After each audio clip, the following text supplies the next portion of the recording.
Hər vaxt xeyir olsun dəyərli izləyicilər. Bir xəbəri sizin diqqətinizə çatdıracağam. Mən zaman-zaman təəssüf ilə bu xəbərləri, bu kimi xəbərləri sizin diqqətinizə çatdırıram və hər zaman bildirirəm ki, mən çox təəssüf edirəm bu xəbəri sizin diqqətinizə çatdırıram. Mən özüm Azərbaycanlıyam. Mən heç vaxt bölgəni, regiona qatıb qarışdırmamışam və heç vaxt da regionçuluq prinsiplərinə dayanmıram. Çünki mən Azərbaycanlıyam.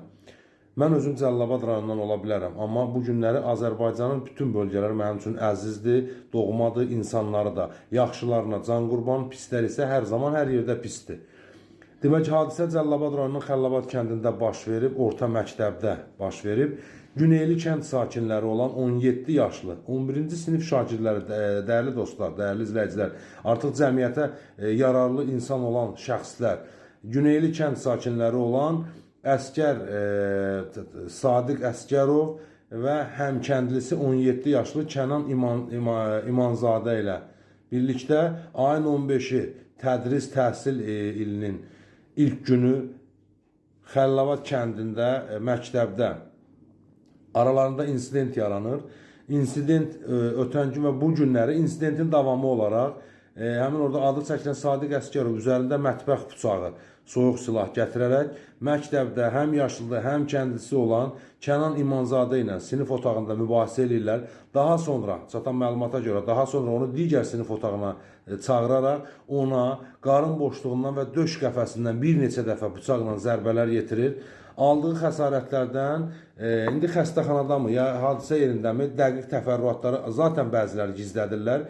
Dünyasını dəyişib. Burada bir ailənin, bir övladı, bir insan, bir gələcək ailə Azərbaycanın potensial, yəni bir sağlam vətəndaşı ola bilərdi. Sağlam vətəndaşı, günahsız bir insan azyaşlı dünyasını dəyişir.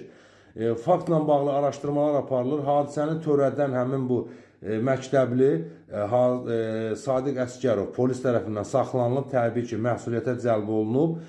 Məlumatda bildirilir ki, bu uşaqların, yəni mən yenə də qısaca bildiriş edirəm, 15 sentyabr 2025-ci ildə məktəbdə dərs zamanı, yəni tədris ilinin ilk günü aralarında münaqişə, mübahisə yaranıb, biri-birini təhqir eləyiblər və bu günləri həmin hadisənin davamı olaraq mənə çox maraqlıdır ki, bu tədris ili məktəbdə hara baxıb bu müəllimlər? Bax, mən bayaq bir post yazıb paylaşmışdım Cəlilabad təhsili haqqında. Bax, görürsünüz, Cənub bölgəsində təhsilin nə vəziyyətdə, nə durumda olmağı, eləcə də ölkədə, xüsusilə Cənub bölgəsində, regionlarda təhsil çox bərbad durumdadır.